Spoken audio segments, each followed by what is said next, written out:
Hello YouTube, Shintigercurl here, that dude in the straw hat, bringing you yet another awesome video. Before a little warning beforehand, I am suffering from allergies because of some yard work I was doing, didn't wear a mask, so if I sound congested or if I'm sneezing a lot, that's the reason why. Anyway, we are just about 3 weeks removed from WrestleMania, and after Roadblock, let's see how things shape up for this year's Mania. I got my notes. Let's get started. First up, we start the day off. We start the event off with the New Day. That's right, the New Day will defend their titles against the League of Nations. This time comprising of, I believe, Alberto Del Rio and Rusev. But this time, King Barrett and Sheamus are out there with them to kind of even out the numbers advantage. Of course, the New Day put on a great promo with their new cereal, Bootios. They make sure you ain't booty. It's the actual real thing. I looked it up. Bootios exists. Anyway, this was a great match. And also what they didn't mention was that, I forgot to mention, was that instead of Kofi Kingston teaming with Big E, they're instituting the Freebird rule and having Xavier Woods step up. Now, if a lot of people are saying that Xavier Woods can't wrestle, those people are stupid. Xavier Woods can wrestle. He just is better doing the outside stuff. But this showcases how good he is in the ring. Very good back and forth matchup. For once, the numbers advantage does not work for the New Day, as the League of Nations kind of takes control of things. But in the end, New Day retained. Then the League of Nations comes down on them like a ton of bricks, a ton of international bricks, and beats the ever-loving hell out of them. I think this is the first time since the New Day have been around that they've ever been beaten so badly to this extent. They've beaten some ass before, but never to this extent. I mean, wow. They got handed to them. Next up, Dean Ambrose comes out to talk about his failed world title match against Triple H. He brought his A game, it just wasn't enough. But now he's going to focus on his match against Brock Lesnar in 3 weeks. And speaking of the living Buster Call, look that up for only One Piece fans will get that. Out comes Brock Lesnar. And of course, Paul Heyman to give us that sweet audio goodness that is his promos. And of course, Dean, being the crazy son bitch that he is, wants Brock to get in the ring so they can throw down. Paul says, I was the only thing keeping him in line, but now you fucked. And so Brock proceeds to come to the ring, but Dean has a surprise. A crowbar. Which causes the beast incarnate to back off. For now. Next up, singles match. Ryback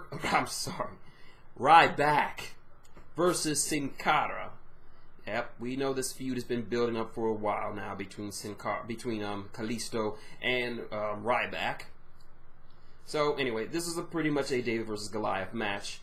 Ryback beats the whole hell out of Sin Cara, who's rocking his negro look. Negro is black in Spanish. I'm not being racist or nothing. But unfortunately, he eats 2 shell shocks and gets taken out. And Ryback wins. Ryback then proceeds to get on the mic and challenges Kalisto for the U.S. title at WrestleMania, citing that big guys will always beat little guys.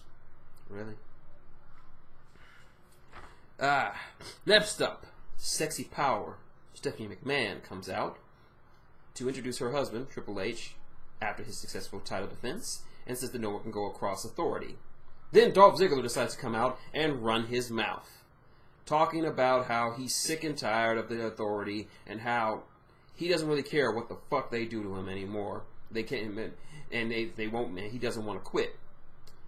Then he calls Stephanie some names, which earns him the most powerful a slap from the most powerful right hand in the business. And so Steph decides that if he wants a match at WrestleMania, he's going to have to win one match tonight. That match being against Triple H. Next up, my boy, Sami Zayn. Yeah. Takes on The Miz with Kevin Owens outside at ringside. This is a pretty good match. I think this is the first match that Sami Zayn has had on Raw since that match he had with Cena where he kind of hurt himself. But yeah, nice to see him on Raw on the main show. Great little match. Awesome commentary by Kevin Owens. And when they go outside, Kevin Owens gets jumped by The Miz. Apparently, The Miz didn't appreciate what happened to them last Thursday when Kevin abandoned him when he needed him. So anyway, long story short, the Sami Zayn wins, and hopefully this will lead up to Kevin Owens versus Sami Zayn. Also, we have a few backstage segments to get to. The League of Nations talks about the New Day and how they were so cowardly and shit, and that how they just sent a message to them and that it's no longer a laughing matter, and they will want to challenge the New Day again at WrestleMania with all of them versus all of them. So it's still 4-on-3. Now, I've heard from a reliable source, thank you, Griffin, that they might be bringing up Apollo Crews to help out with the New Day.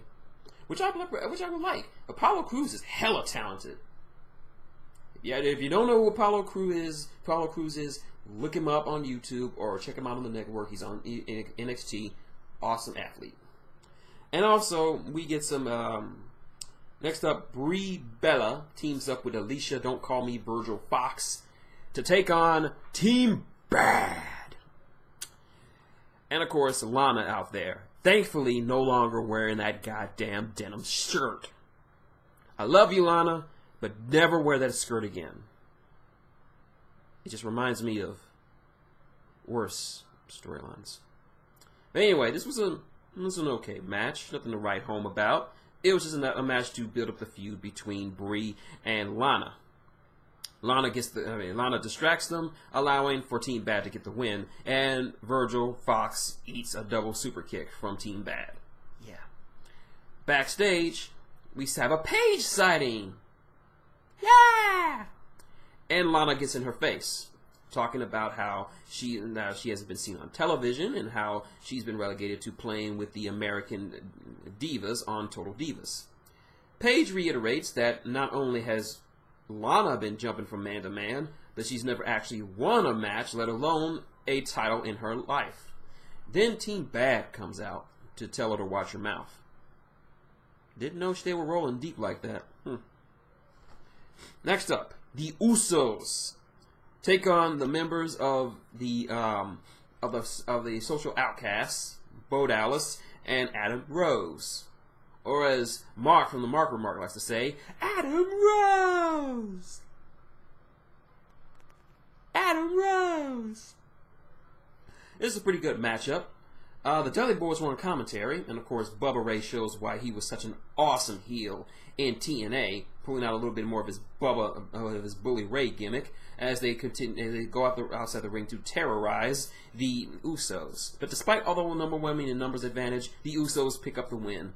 But this feud ain't over yet. Backstage, we have Dean Ambrose, and he gets a little help. Not from Roman Reigns, no. From Mick Foley. Foley gives us a cheap pop, because he wouldn't be Foley if he didn't. And talks about how the two of them were so similar, and wonders why Dean is fighting Brock Lesnar. Dean replies by saying, what did Mick think when The Undertaker was about to throw him off the Hell in a Cell all those years ago? And he asked him why he did it. He said because he could. Because that's just who he does. That's what Mick Foley does. And in this case, this is what Dean Ambrose does. Satisfied, he decides to impart a gift to the Titty Master. Something to go into the street fight he's going to have with the Beast Incarnate to make things a little bit more interesting. He gave him Barbie. That's right, Barbie's back. For those of you who don't know, Barbie is one of Mick Foley's signature weapons. It is a baseball bat wrapped in barbed wire. Yeah, this is happening. Anyway, next matchup. Dolph Ziggler versus Triple H. Now, this I wasn't going to give this one much of a rating because mostly it was Triple H beating the crap out of him. But the psychology once again makes it matter, as it seems that just as much as he beat down Dolph Ziggler, Ziggler just kept fighting back, which turned it into a great matchup. Very, very good psychology, very good in-ring skills from both men. Very excellently done by Triple H, who is 46 years old with 2 surgically repaired legs. So that's good for him. Nonetheless, Dolph is good, but he's not going over the game, so game wins. Then Roman Reigns comes out, showing a little evolution of his character. He actually comes out on the ramp, not through the crowd. And what follows is him beating the crap out of Triple H, going completely apeshit on him to the point where he busts him open. And even beats his ass with a flat screen TV, and it was so bad that not only could the refs not stop him, but it had to be his cousins, the Usos, Jack Swagger, aka Oklahoma, and Mark Henry, aka Strongman, had to calm him the fuck down. This was a nice beatdown, but they have a long way to go to get him to be accepted by the crowd, because even as he was beating the shit out of Triple H, he was still getting booed. And that's not something you want the face of your company be doing. Next up, the next member of this year's Hall of Fame class was introduced as Jacqueline. That's right, the big black badass herself. Love me some Jackie. Next up, Chris Jericho takes on Neville. Chris, acting like the bitter old man that he is, continues to deride and berate the audience for cheering AJ Styles over him. The match was okay until Chris decides to put his hands on the referee, resulting in his disqualification and his loss. Then he gets on the mic further railing until AJ Styles comes out and gives him what has now been dubbed the Phenomenal Forearm. And that leaves it at that. Another segment I want to mention, another segment with the Golden Truth. And with it, it's just Goldust finding R-Truth in a penguin costume. Goldust is like, you're just dressed like a penguin because of the Pittsburgh Penguins, aren't you? Like, we in Pittsburgh? That just makes me smile because I like the thought of just R-Truth just randomly dressing as a penguin for no reason other than it makes sense. This is the same son of a bitch who dressed like a Confederate soldier for no reason. I should not like this segment as much as I do, but god damn it if it doesn't make me smile.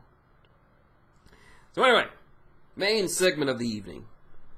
Undertaker will confront both McMahons, or McMinikins, Vince and Shane. Vince comes out, introduces Undertaker. He says, I just want you to remember that last week, don't ever put your hands on me again. What the fuck are you gonna do, Vince? Fire him? He's the fucking Undertaker. Yeah, right. Undertaker then just pretty much stares him down, and Vince promptly says he's sorry for bringing up how he almost choked him out last week. Then Shane comes out. Shane gets in the ring and talks about how he's going to defeat the Undertaker, making a very big flub, i.e., every time you swing at me, Undertaker, I'm gonna miss. I love you, Shane, but that's making botchamania. Matthew, get on that. It talks about how he's going to be too fast and too strong for the Undertaker to overcome. Undertaker says that despite what happened at WrestleMania, his legacy are these: his ham hocks, his fists, and he's going to beat Shane into oblivion. Shane then comments that the Undertaker could become nothing more than Vince's puppet, dancing on his strings. Undertaker does not take this kindly. Then Shane does something that's even more crazier than more crazier than Dean Ambrose challenging Brock Lesnar to a street fight. He calls the Undertaker Vince's bitch. I told you Shane McMahon was insane. This gets a small scuffle between them, and of course Shane throwing those terrible, terrible ass punches, and gets him a chokeslam for his efforts. Vince almost gets got when he tries to direct the Undertaker, but barely escapes with his life. And thus, that's how we end this week's Raw. My thoughts, average episode. Nothing completely stupid or boring, but nothing, oh my god, great. Triple H versus Dolph was a surprise. The return of Roman Reigns was sort of on the right track to building him up for WrestleMania. Possibly for a heel turn, because at this point he ain't getting cheered. We get a lot of potential matches with the New Day and versus the League of Nations, as well as the United States title match between Kalisto and Ryberg. And it's basically just more build-up for WrestleMania. If this were any other show, I would give it a lower rating, but because this is simply a build-up to WrestleMania, I'll give it a pass. You don't really need to see it you can skip this one if you want, but if you do watch it, you'll be pleasantly entertained. So yeah, those are my thoughts on this week's Raw. You like what you see? Like, comment, subscribe below. Got any questions, comments, or just want to talk about this episode of Raw? Leave it below. I will get back to you. You already know how to support the channel. Tip jars at the corner. You know where it is. Patreon is in the description. Please, anything you can help will help the channel grow and help me publish my book. I know I talk about it a lot, but it's my book. It's my baby. It helps pay for my self-publishing needs. And if you want to follow me on Twitter, easy. Hashtag Captain Luffy. You already know. So until next time, it's been Shintigercurl, that dude in the straw hat, saying good night. And goddamn it, Shane, you are a crazy son bitch.